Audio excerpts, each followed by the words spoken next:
Welcome to the HR Huddle podcast, presented by Sapient Insights Group, the ultimate resource for all things HR. It's time to get in the huddle.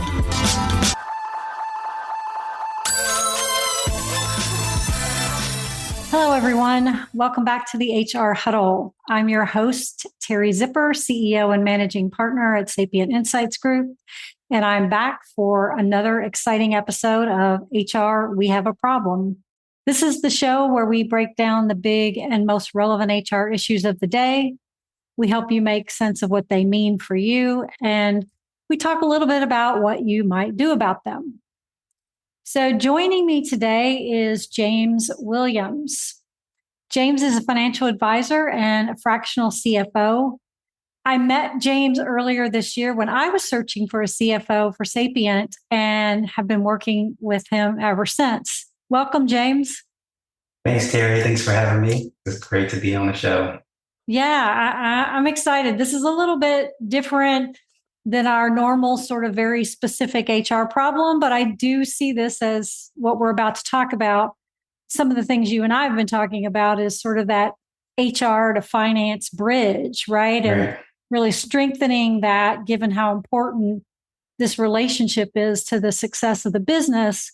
And I thought it made a lot of sense for us to kind of share some of those ideas and thinking with our listeners who may be struggling with making an impact and getting the kind of support and collaboration they really need for their critical HR initiatives. So does that sound like a good plan to you? Yes, let's do it. I'm ready to jump in. All right, let's get into the huddle. So what's interesting, we do look at HR every year in our research from a strategic perspective. And one of the things we've been looking at specifically is how HR is viewed from a contributing strategic value to the organization. And we also at the same time sort of looked at, well, what are those same numbers for things like finance and supply chain? I mean, these are very interconnected, critical functions within the organization. And interestingly, we found that finance and supply chain were viewed as contributing strategic value at 65 and 70% of the time. So pretty decent numbers. While, and I think I shared this with you, HR has really been hovering at around 45, 46% for the last 5 or 6 years. We did see a bump this year, which was exciting, and up to about 50%, but still, that's a huge gap. I'm wondering, what are your thoughts on why that is? And is part of that because human capital is still seen as an expense to the organization or something else? Yeah, I think that, first of all, it's the HR function and role is absolutely critical to the organization because the people are organization's greatest assets and you got to take care of them. And I think that some of the reason is probably sort of dripped in history of HR being more looked at as a more compliance function. So if there's a problem, or if there's payroll, there's things like that. And so I think there's a bit of legacy in terms of the way that people view HR within the organization. And I think that also it's not only people who are sort of just people from the finance function, CFOs or the like. It's not only the way that they look at HR, but sometimes it's the way HR looks at HR. And sometimes people on the other side or in different departments are in a sense taking our cues from HR. What's kind of interesting is I was actually talking to one of my friends who's also a CFO, and he said that he reminded me that finance and the CFO sort of had a sort of evolution or change over the last 20, 30 years, because if you can remember and think back, the CFO used to be more so focused on just the accounting and looking backwards. And that was just the role, accounting, make budgets and compliance, taxes. That was the role of the CFO, call it 30 years or more ago. And it evolved over time. And I think it's because of what we're talking about here, where we ourselves within the finance sector, as well as the outside, started looking at us differently, partly because of the data that we were able to use. And we had all this data and we were able to tell a story with the data. And so I think it's really similar with HR. And HR has tons of data that can be used in order to really provide insights, strategic value to all parts of the organization. So I think that it's an evolution. I think that it's changing as we see in the numbers. And it's right with the age that we're in with technology. I think that it's really a breakout time for HR.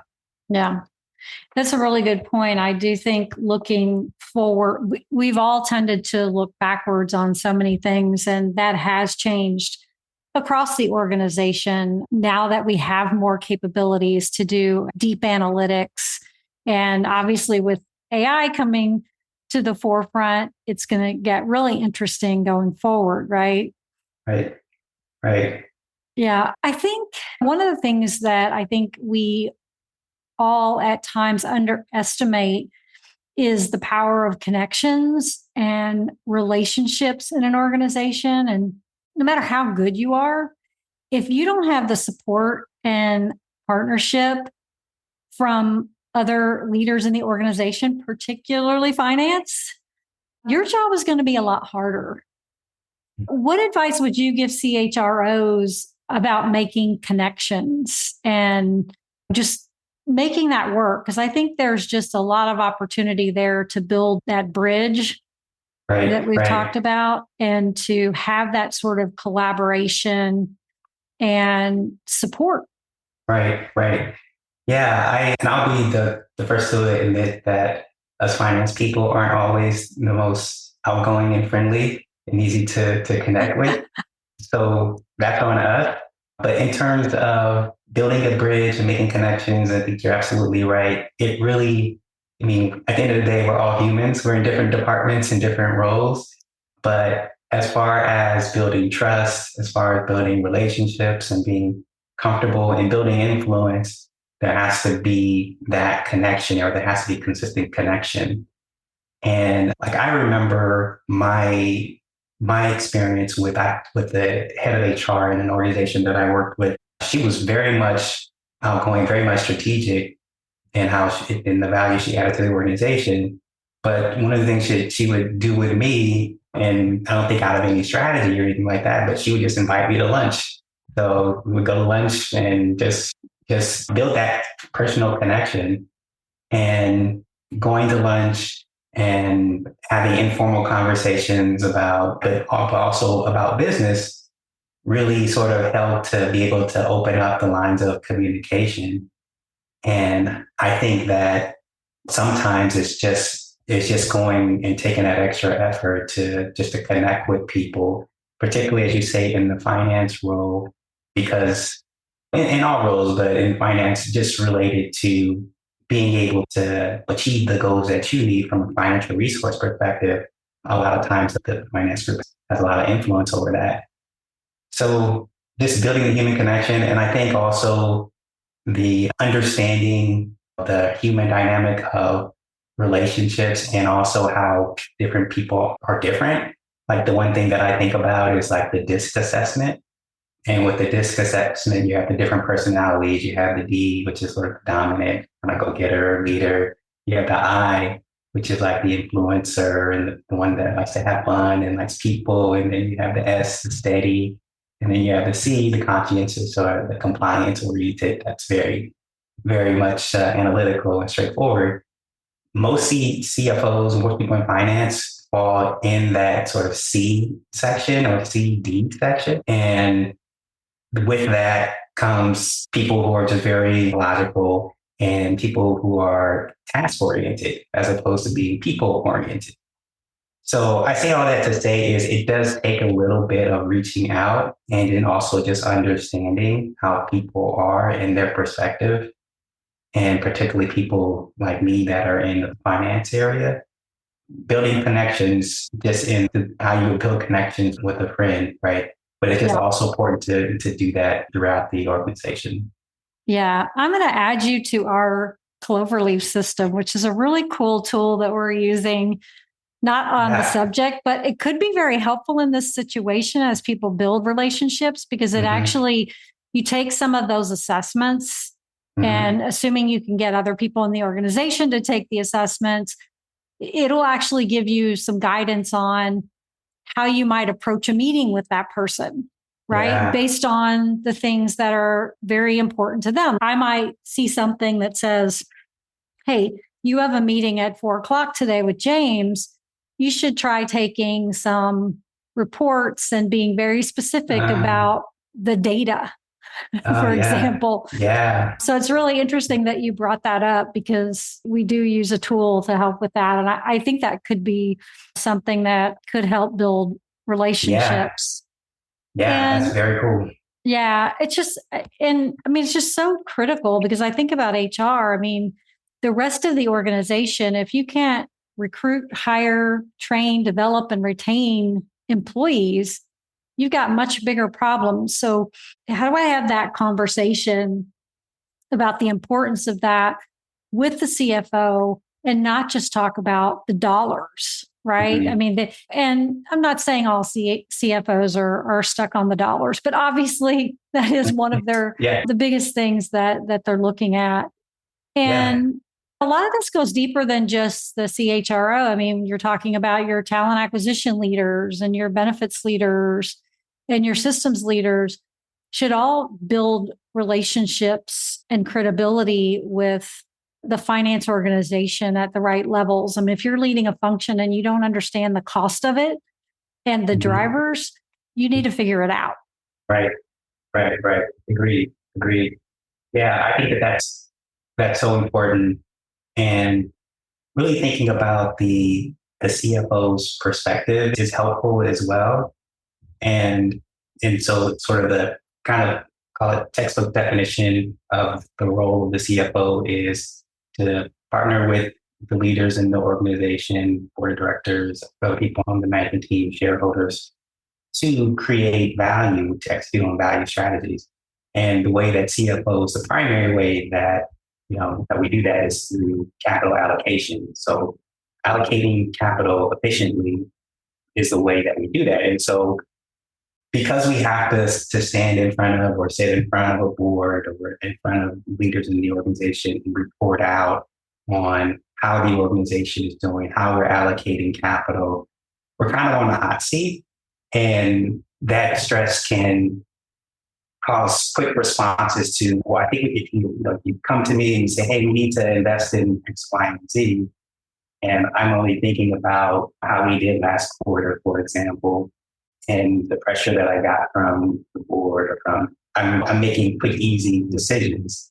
And so number one, going back to that relationship that we talked about kind of helps to soften some of that up. But even also to your point, data is important, and it's something that's how we operate. We work with data all day. We like to make decisions based off of data. And so being able to just understand the perspective and what are some of the things that we tend to look at in order to help us to make better decisions that are going to create and add value to the organization. Yeah. So just having that, I think, is key, that perspective. So one of the things we learned digging deeper into the data is those organizations where HR was viewed as strategic or contributing strategic value, they had repeatable benefits as it related to talent outcomes, HR outcomes, and even business outcomes. So versus those that were just simply compliant organizations. In fact, the compliant organizations actually had a significant negative correlation when it came to outcomes. So if you were just simply compliant, the outcomes that you got were negative compared to those where they were much more strategic in their focus. And so I kind of feel like this points to some importance of sharing goals and being aligned across the business, right? Because for me, as an HR person, like I'm really focused on my ability to attract and retain talent, as an example. while the business overall is looking at how are we going to innovate and better serve customers and increase our market share, for example. Those Right. were all things that we found looking at this data were positively correlated with those organizations that were viewed more strategically. And so I think to me, that's the kind of thing that needs to be visible to the CFO. Like, how do I turn that into what you said, the sort of capital allocation discussion? How do I communicate that to you in a way that you see that and then can take it to the next level or the board or somebody that I'm not speaking to, for example? Right, right. Yeah, that's great. I think that it's a perfect partnership, right? Because there's the CFO and there's capital allocation, there's capital resources, and then there's HR with the human and the people component of that. And so every decision and everything that we're doing around capital involves people. And in thinking about how we sort of marry those two together, I think about return on investment, for example. And that isn't always sort of a monetary thing, but there are benefits that would add value to the organization that we may not be able to draw a direct link.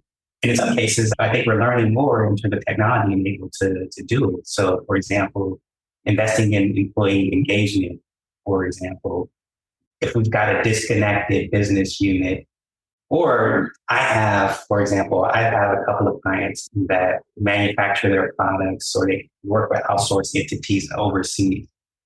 There's been some challenges with that sometimes. But if we had a strategy to say, well, we're going to invest capital in order to build these factories out ourselves, right? And I'm working on crunching the numbers on, okay, what does this mean? How do we do it? How much do we need? How much incremental benefit will we achieve versus what we're doing right now? That's all good. But I also need the component that says, are we going to be able to engage employees overseas in a way that they understand our culture, in a way that they don't feel disconnected and they feel highly engaged? And highly engaged workforce is going to produce more and produce better, right? So I need that insight because when I'm running my risk models, right, I'm going to need someone who has some experience in that area or focus in that area to be able to say, it's probably going to take, James, it's probably going to take 12 to 16 months to really kind of get folks up to speed, or because of the location, it's going to be really difficult to really sort of embed our culture and have really good engagement.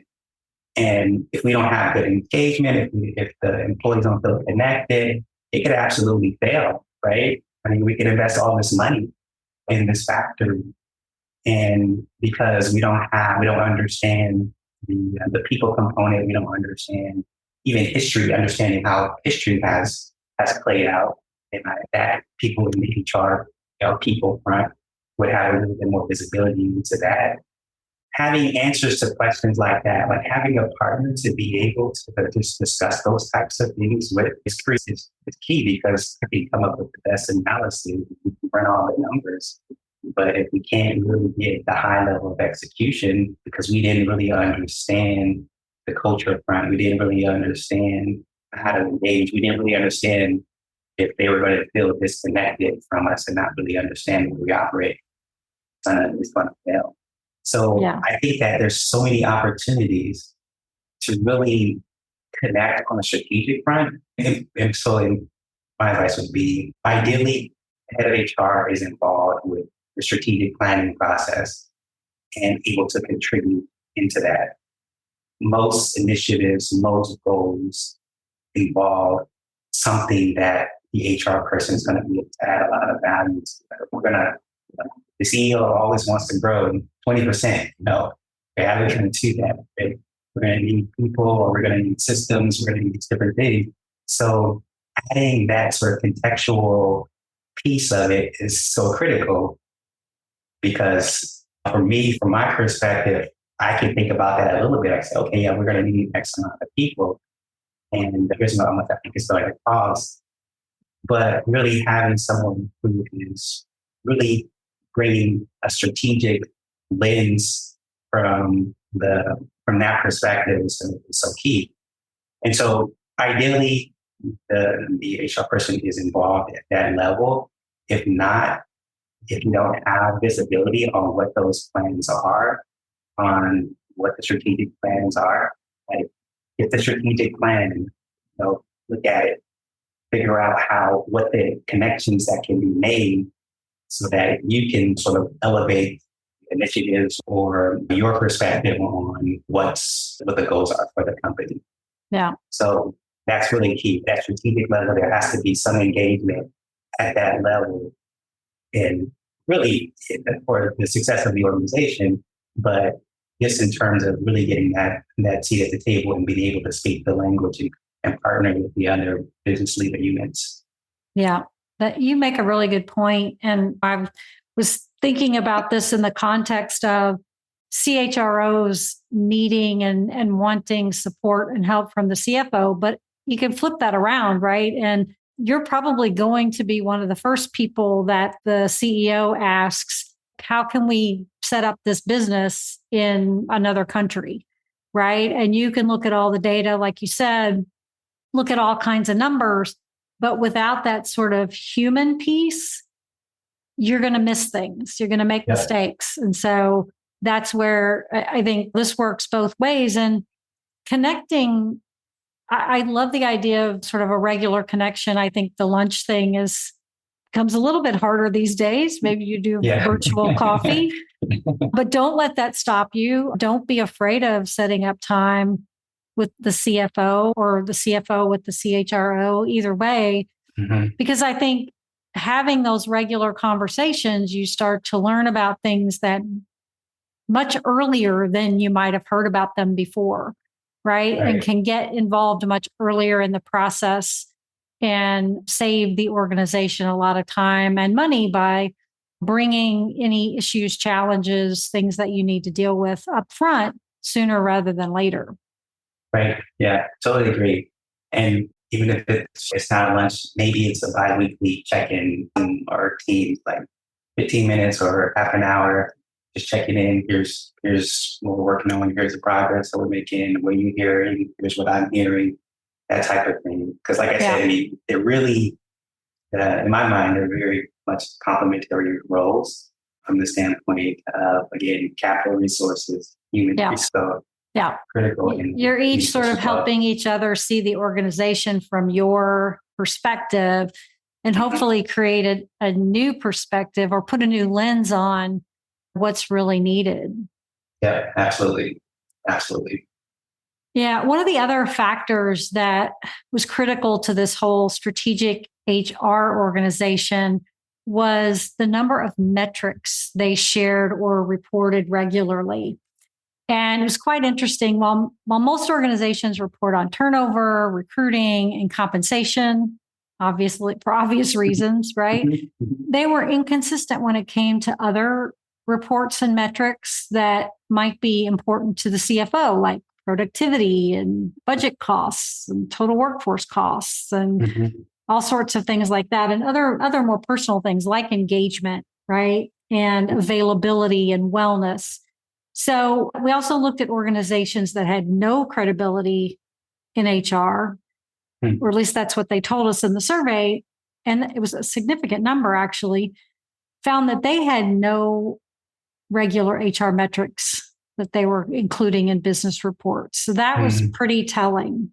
If you did sit down with the CHRO regularly, do you have some questions on your mind that you would kind of be consistently asking or wanting to get updates on? Yeah, I would. Well, we've talked about this in our other sessions, but I'm really big on workforce productivity, and this is one area that I would like to study. And basically, what that is we're looking at the investment in people relative to the amount of gross profit or profit that we're generating. And And so I'm very curious as far as, is there a way, right, that we can measure the improvements in performance, call it, whether it's we're doing quarterly performance reviews or whatever case is, like like looking at the data in terms of performance gains or losses and what the correlation is to sort of productivity in the organization, and study the roles, like which roles contribute the most or the least, etc. So those are things that are on my mind. Our investment in talent and engagement. How do we measure that? What's the what are the what are the longer term outcomes? Are they being measured in terms of the return on investment of the trainings that we're doing? Because we know that's critically important, but we don't know that it's all important, and we don't know that it's always working. So understanding metrics like that are important to me. And really talent acquisition is huge. And when I started working my career in accounting, I used to work for a big four accounting firm. But when I was being recruited, before that I was an intern. And there was this running joke that people in the firm that already worked in the firm, they said, well, these interns, they get treated better than partners. Like they were investing a ton of money in us. We were going to all these different places. We were, great places to eat. We just had, the treatment was outstanding. And then we started, it all signed on. It was a little different, but there was a realization of that there need to be investment in order to really recruit, bring in good people. But is there a way to sort of measure that in terms of your effectiveness of it?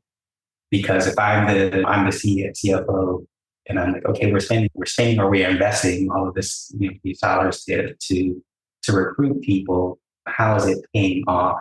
What's our track record? When people come in, do they stay? How long do they stay? And what's the contribution? So those are some things that come to mind. And that data exists, so it's not hard to get. The other thing I was thinking about as you were talking about that is the leadership pipeline or readiness for leadership, right? And skills. Like I see more and more companies are starting to include metrics around that information in their company and corporate business reports. And especially as you're looking at this capital allocation and cost and total workforce costs and these kinds of things, knowing that you have the bench strength and that you've got a plan around growing people, moving them to leadership levels, you've got the skills to deliver and build that factory that you need in another country to sort of deliver the kind of products you're looking to deliver. I mean, those are really important aspects. And I think it's just about how do you convey that data in a way that compares to the number, like gives the right evaluation of the numbers, right? Right. And I think that what's helpful in what Sapient is doing with the data and the reporting out, surveys and the benchmarking, it's important because from my perspective, I want to see some proof. Like we can talk about it and the argument sounds like it makes sense, but do we have anything else that we can point to in order to help support what we're saying here? Otherwise, we're still guessing. Yeah. So having some benchmark data is very helpful in order to make the case and what the impact is. So here's the data, and because the organization sort of put these processes or put this in place, we're seeing X, maybe employee engagement's going up. Maybe there's some correlation to the productivity of the business and the bottom line. So being able to sort of draw a link, and it doesn't have to be super tight, but if we can sort of build an argument, if you will, if we can sort of create a story with data, then that goes a long way, I think, to really facilitating that conversation where it's not I'm just going to sort of write off what you're saying, but it's like, well, this is actually real. And and I think that communicating to and this goes between both CFOs, looking at it from a company perspective. This is not just about an initiative. This is not about a specific sort of program we want to implement. We always have to go back to the bigger picture and how this is going to add value to the company. So we can communicate in such a way to where this is adding value, or this is a strategic for the company, and it's going to help the company to move forward, to grow, to maybe outpace competitors. I think you got people's ear where you can start drawing those links. Yeah, exactly. And I think those business outcomes were key to those people that were able to. I mean, HR people are good at creating stories. That's what they do. They're people. And so create the story and work with finance to figure out how to tell that story in a way that's compelling. Mm-hmm. Right. Yeah. Yeah. So we talked about a couple different things today: relationship building, strategic goal alignment, measurable data, all very key, important things to think about as you're sort of building the strategy and developing that with the CFO. Is there one thing that you might leave the audience with today that they could go away and start doing tomorrow, right? To sort of help them on this journey. Right. Yeah. Go to lunch with your CFO. And do we get the CFO to pay? Or how does that work? Don't ask. Don't put your luck now, okay? At the most, we're doing 50-50, okay? All right, we're splitting. No, to go to lunch. The connection is just goes a long way into developing that relationship and fostering an openness to be able to share ideas and to just be able to talk strategy. And if you're hybrid or you're working remote, then it's just to check in once every other week, something like that, and have your sort of strategic sort of the data or whatever it is that's important to the organization and those things that you want to talk about. And again, it's just open, keeping the communication open. This fosters that connection, which I think is a naturally fitting relationship between two departments or two executives. Yeah. So in other words, don't be afraid of finance. Yes. And if you're not a numbers person, which a lot of times HR just has a very different view of the world, your financial team can help you be a numbers person, or at least understand better the numbers. I mean, I look to them to help me better understand why am I not looking at this in the right way, right? Help me look at this through a slightly different lens. Changes your whole perspective. Right, because it's give and take. You have something to share with me, and I have something to share with you. Exactly. And I don't know it all, and you don't know it all. You got it. Love it. Well, thank you so much, James, for joining today. This has been a great conversation. I think we could probably continue this for another half an hour if we wanted to. So I want to thank our producers, Brand Method Media Group, our marketing team. I want to thank you for tuning in to the show. If you are interested in some of the data that we talked about on the show, go to the website at sapientinsights.com. That report is available out there, and you can learn about strategic value and how to change the world for your organization. That's all the time we have today for this episode of HR We Have a Problem. If you enjoyed this episode, you can subscribe to it on your favorite podcast. We'd love it if you leave us a review. It only takes a minute, and drop us a line or schedule a chat on the website. We'd love to hear any thoughts you have about things you'd like to hear about on this show. So we will be back in 2 weeks with another episode of HR We Have a Problem. Thanks, everybody.